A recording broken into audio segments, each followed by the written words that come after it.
His Excellency President Paul Kagame.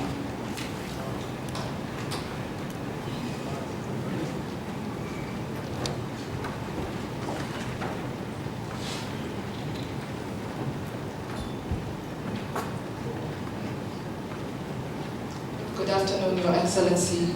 Thank you for taking the time to meet here today with members of the press and writers who have been in the country to cover the presidential and parliamentary campaigns, as well as the upcoming elections on 15th July.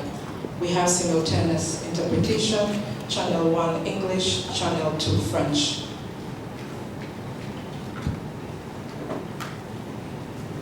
Mr. President, before we take questions from the media, may I kindly ask you to deliver your remarks, if you prefer.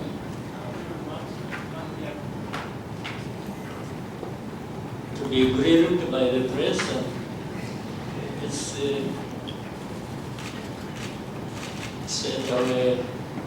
go to the business. Thank you, sir. So we will now begin taking questions from the media. If you allow, we can take one at a time. Let's start with any questions? Swedish radio. Please remember to introduce yourself and the media house you represent before asking your question. Would you mind perhaps Swedish radio, just a very short question. After the elections, what will be your, on top of your to-do list? What's your priority number one?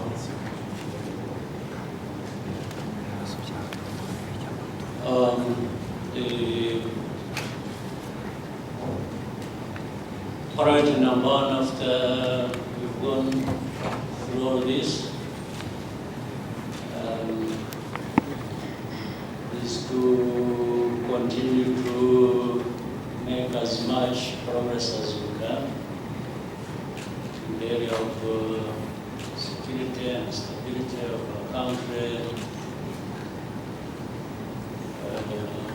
social, economic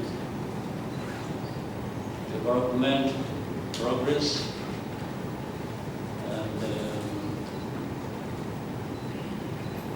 continuing to see the country really grow in all aspects.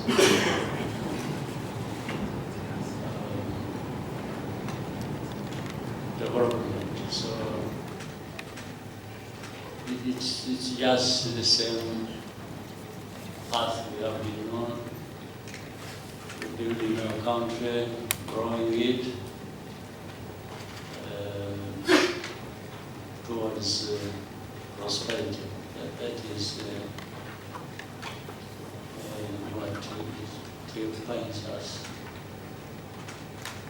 Thank you, sir. Let's have another question. NBS. Canary. Thank you.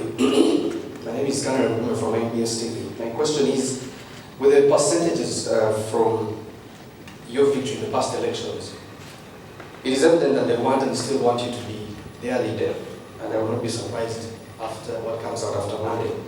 My question is, what does Rwanda without Paul Kagame look like in your own eyes? Because as a leader of today, is it something that bothers you at night, that at some point when you are not here, Rwanda should not plunge into chaos yet again?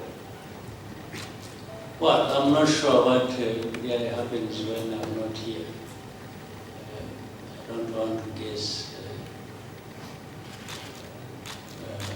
I just start imagining things.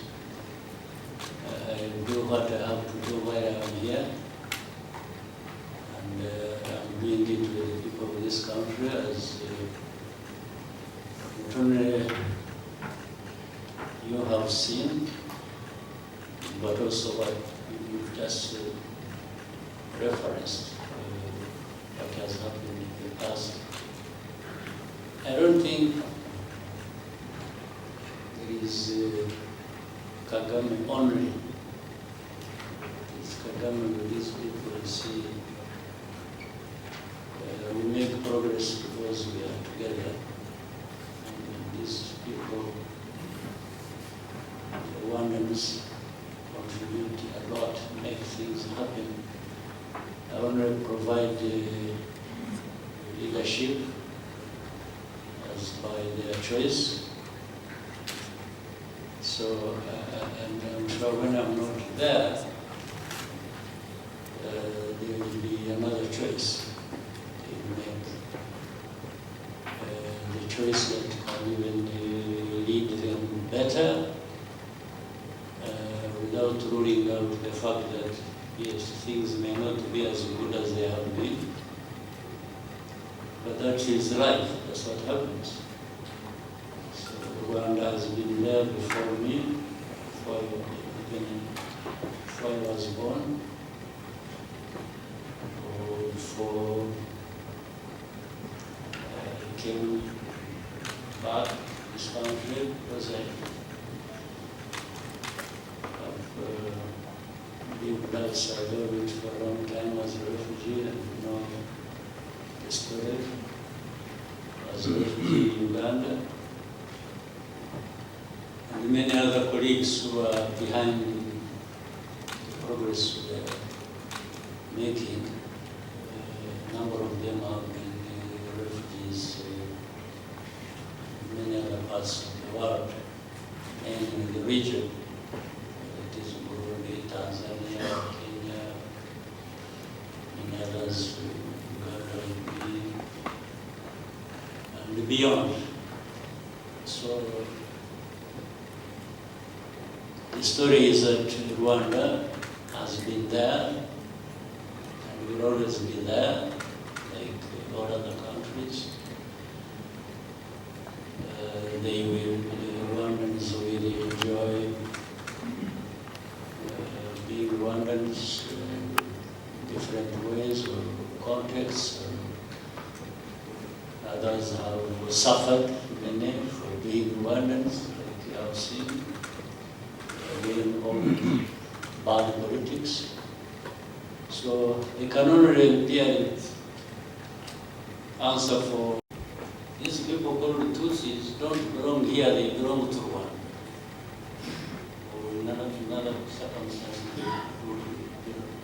they would belong to Burundi because they have the same population configuration.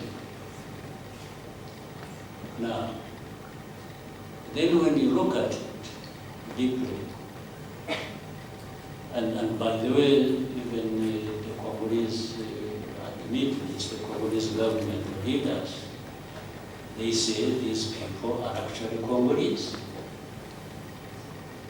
Now, if they are Congolese,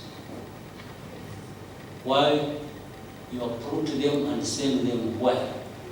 Where do they have the rights as citizens of that country, like others? And if you choose to come here in Rwanda, we have now it is 125,000 refugees from Eastern Congo. This